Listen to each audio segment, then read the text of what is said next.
Hi folks, you're with Tacitus today, your pushback channel. Thank you for joining this audio, no pictures live stream. Please listen to this presentation as you would a radio broadcast.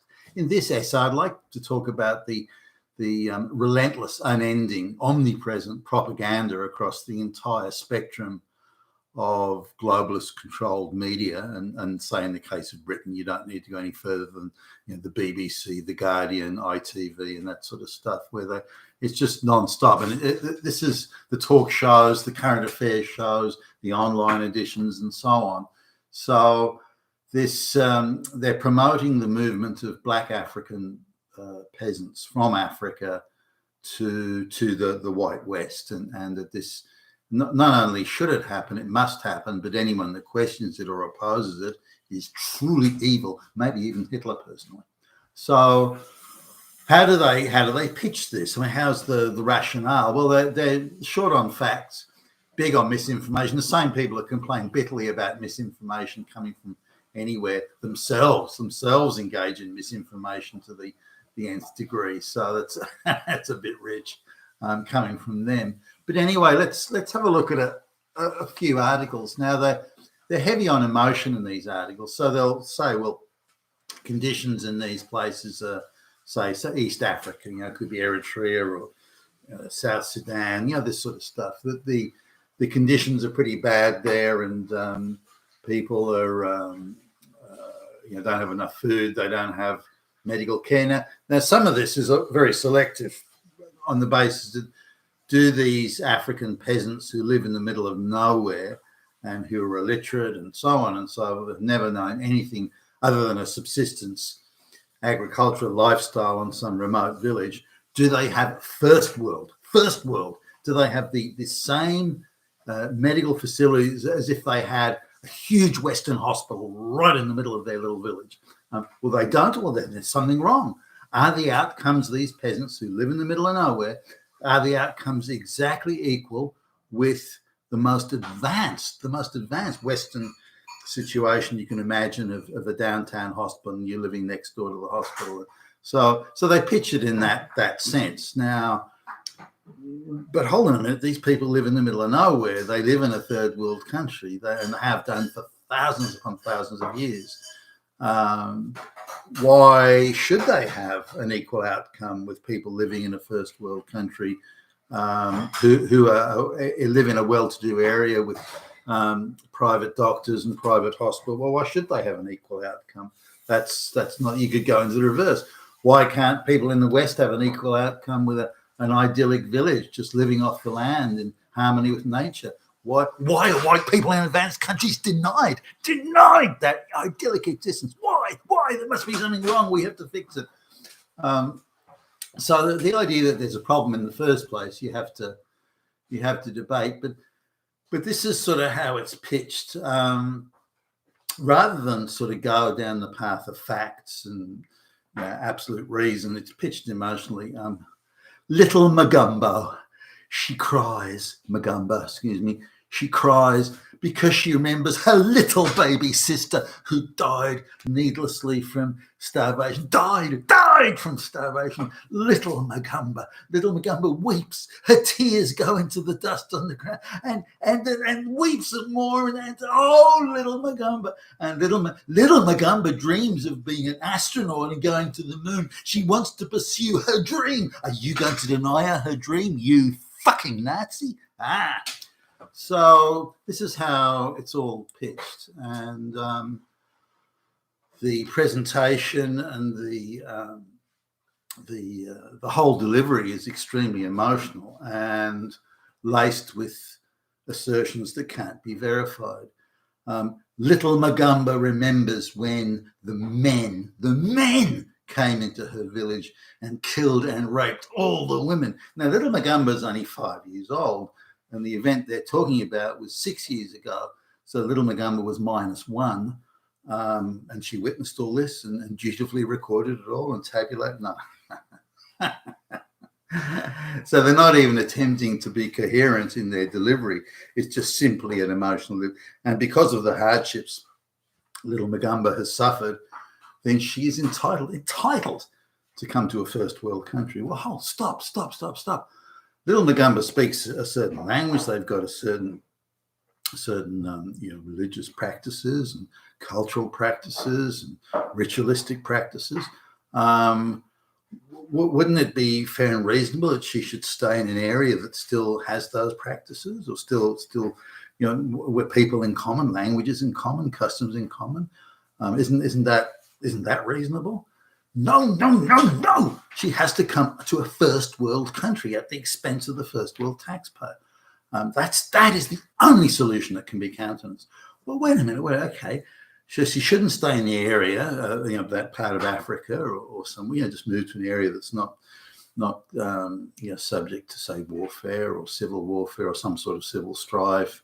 Maybe it's a famine. I mean, who knows? But okay, you're saying, the activists are saying that little Magumba shouldn't stay in an area where she's got everything in common in language and customs and habitat. No.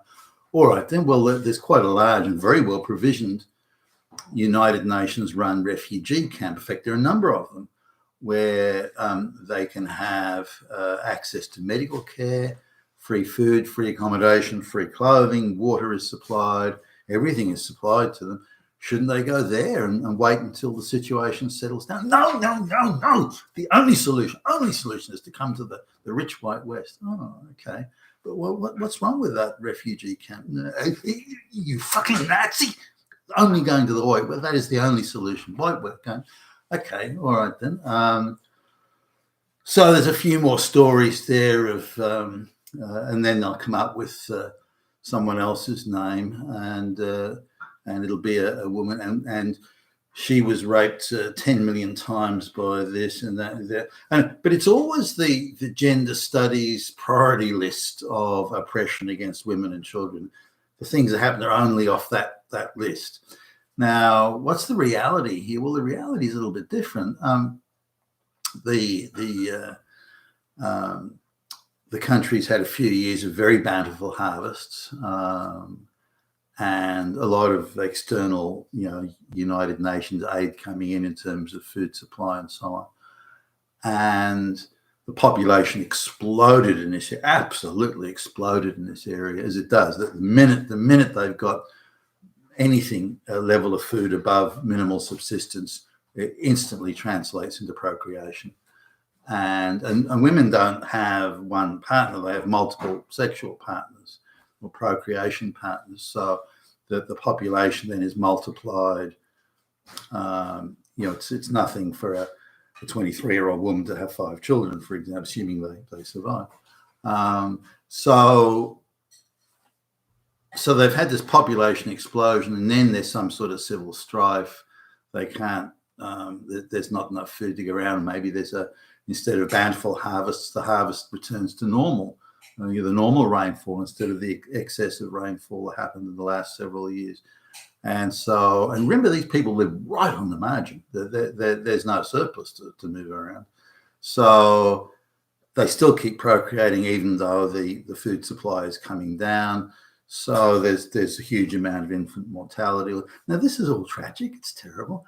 But this is, again, how these people have lived for many tens of thousands of years. Nothing has changed for them, in spite of all the Western technology and all the help from the United Nations.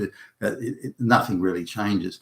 Nor are they able to sustain themselves, because the minute they start producing these crop surpluses, various civil strife begins, where this tribe tries to invade that tribe or control the resources of one or the other. Warlords appear and start, again, the way it's been years ago, when the white people showed up, they realized that these warlord goons, which existed as much then as they do today, and then they had spears and whatnot. Now they've got Kalashnikovs or something, but they would, instead of killing off the locals, they would just grab hold of them and sell them off to slave traders, for example. But today they've got no slave traders to sell them off to, so instead they kill them. And that's the reality of things going on there. To go in and stop all that and take control of it and prevent it, that's colonialism, and that's not allowed. So the solutions that could be applied aren't applied, and instead the only solution is move these people from those countries to the West. Now, one thing we've noted, whether it be in America or Britain or anywhere, once you move these people into the West, they don't change their habits. They still keep on running around with machetes, maybe not quite as badly as they did back then, but they still do it. So it takes a lot of cultural acclimatization. And Black Americans who've been in the United States for in intergenerational terms for hundreds of years, they're still living in inner city ghettos, having shootouts and murdering each other at insane levels. So this idea of moving these peasants from the West, from Africa to the West, is hardly a solution for anything. Now, there's various other nuances, such as the United Nations maybe brings in food supplies to alleviate the hunger or the starvation that's going on there. But again, the population is in surplus. They've had a few years of very bountiful harvests, and they've instantly translated that into procreation. That's a problem that just won't go away. You can't just say, well, that's the problem. It's not a problem. We'll just move those people into the West. That's hardly a longer term solution. But how do you manage those sort of habits of thousands of years of subsistence peasant existence? I don't know how you can. Do you leave them to it, because then you're accused of being cruel and heartless? Do you try and go in and do something, because then you're a colonialist? Do you then transport the problem from Africa to the West? And then now it's a problem in the Western cities that the local people there have to deal with. Exactly what is the solution? But the only solution the propagandists would assert is that these people all have to be moved to the West. And they bring in these stories that suggest that if the illiterate African peasant living in the middle of nowhere does not have a life outcome the same as a prosperous middle-class person in the West, then something is terribly wrong. And the only way to alleviate that problem is to move all those people to the West. I mean, it's insanity. What can I say? You've been a Tacitus today, your Pushback channel, and thank you for listening.